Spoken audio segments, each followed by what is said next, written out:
Just winning run since 2018 with 10 victories, 7 clean sheets, and we heap the praise on Arsenal week after week in terms of their attack, and we talk about their set pieces. But you're going to look at their attack today through a different prism. Yeah, we've analysed Declan Rice this season, who's outstanding again today. We've looked at Gyökeres. Obviously, defensively, we've looked at them, and they're rock solid. But perhaps what we might not have seen so much are how such an important role is played by the two fullbacks, Timber and Calafiori. I mean, their stats really are off the charts, and it would be easy to say, well, OK, because they dominated for large periods today, particularly in the first half. This is not today. This is all season. Look at the stats and for total shots. Calafiori's second, expected goals, touches in the opposition box. They're so high up there with their, particularly compared to their forward players. And today was another great example of what a great strength it is to have them both. I mean, look at Calafiori here. He's in a centre-forward position. He's further forward than anyone else. And, all right, he doesn't get the ball to begin with, but look what happens with that run. That then gets the corner, which Arsenal once again score from. Great delivery. The knockback is superb, and Gyökeres is in there to tap it away. Same thing again. He gets into a really good forward position. That run is the run of a centre-forward. And again, they get another set piece, which we know how dangerous they are. This he works really well, not really involved until he gets into the box, but just watch his final position and where he actually ends up. Again, he's in that centre-forward position, very difficult to pick up. Eventually the ball gets to him there. He could get his shot away a little bit earlier, but he does eventually. And again, they get another set piece. But it's all because of him and his willingness to get forward. Second half, all right, we looked at Calafiori in the first half. Yuri and Timber did exactly the same on the other side in the second half. They are such a threat and so difficult to pick up. Now watch his run into the centre-forward position. The ball goes in. It's a great ball, and he's really unlucky he's not on the end of it. But his intentions is to get in there. He's got a great relationship with Saka down that right-hand side. They understand each other. They know when and where to pass it. But again, he's in that position, getting forward, and there's Calafiori coming onto the edge of the box. So something that we maybe not have picked out before, but it's something very different. And those two players give great options for Arsenal in those forward positions and have done all season. Alan mentioned Declan Rice. His manager today mentioned him as well, gave him special praise. And you're also going to heap some attention onto him, because today was another complete performance. He was excellent today. I thought he covered every blade of grass. Look at these stats from the game today. He ranks first in touches, passes played into the box, total crosses. I like this one because he's such a good ball carrier, the total distance of ball carrying. As a centre-back, myself, he would be perfect if he's in front of you, because he does all of the work that you don't really see, picks up second balls. His set-piece delivery is so important to what Arsenal do. They score so many goals from that. He also chips in with goals like he did today. I'd say it's not an understatement to say at the minute he's the complete midfielder. He can attack and defend. I think he's so integral to what Arsenal are trying to do. He embodies everything that the manager's built the team around. Outstanding. OK. It is a year today since Ruben Amorim took charge at Manchester. We were exceptional, scored 2 goals, probably should have scored another 2 or 3. We give nothing away.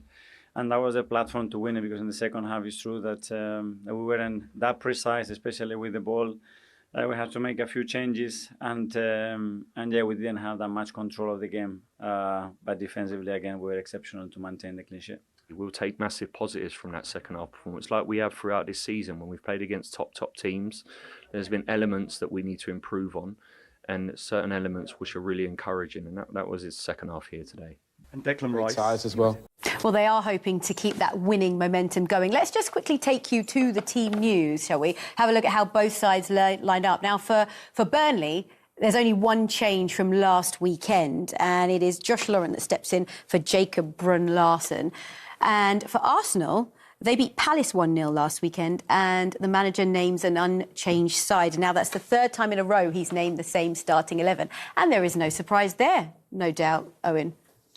Yeah, I mean, this squad Arsenal built is remarkable. That back four is ridiculous. I mean, David Raya, you could argue, is the best goalkeeper in the division. And then you got Rice, Supermende, Eze. I mean, Gyökeres had a big impact on the team. But I just think defensively, the back four, even the reserve back four, I think the reserve back four could finish 5th. I mean, literally, I think both the fullbacks, the reserve fullbacks, could get in at any other team. So best squad in the Liverpool, league, are we Chelsea. saying? By They're close. I Yeah. think that they're exceptionally deep, and I think defensively they've always been great. Now with Gyökeres at the top of the pitch, they look more ready for the title. Yeah, well, last season everyone was connected to Arsenal was screaming for that number 9, that striker that's going to push them over the line. I think a great addition, but wasn't the main thing. I think the main thing to this team, they don't concede goals. Yeah.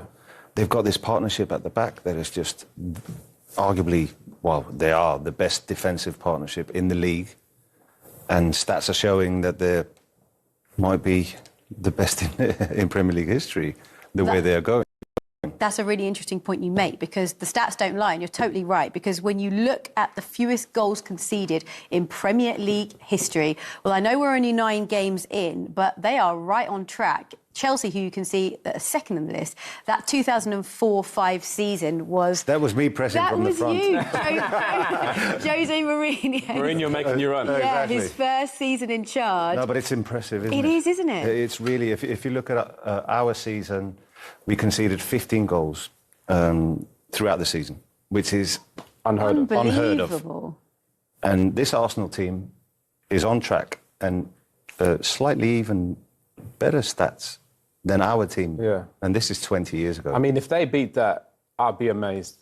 I know they're on track, But it's only 9 games in. It's a small body of work. It's a quarter of the way. I just think there's so many good teams in this division, and there was them. But I just think that record from that Chelsea team, which was remarkable. We always thought it would be unbreakable. But if you're, well, especially players in our position, we look at the opposition goal, we want to attack.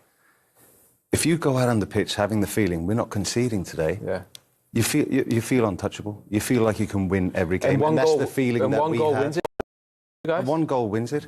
I think we had probably about 5 or 6 1-0 victories in the 04-05 season where we conceded the fewest goals because we didn't believe we were going to concede, and we always thought with the players going forward we're going to score here. Same thing with Arsenal. I have the same feeling looking at that. It's true that saying that American one, defense wins championships. It's true. Do you know, I think if you can defend well, the guys at the top of the pitch, they'll find a way to win you the game. But if you're chasing, 1s and 2s and 3-0s, 4-0s, it's impossible. That's why I think this Arsenal team is brilliant defensively. Goalkeeper is brilliant, and the top of the pitch they have quality to go win. This should be the perfect opportunity for Wolves to get their first win at home. Fulham, they play well, but they've hit a bit of a wobble. They hit a bit of a wobble, and certainly not unbeatable. So if there ever was a chance for Wolves, it would be today. Otherwise, the pressure just piles up. And this is mentally. Imagine we talked about Arsenal going into a game thinking we can't lose today. Imagine the mentality of the Wolves players thinking, how are we going to win a game? When it drags on for too long, you don't find the solution. You don't find the solution as players, and you don't find the solution as a backroom staff.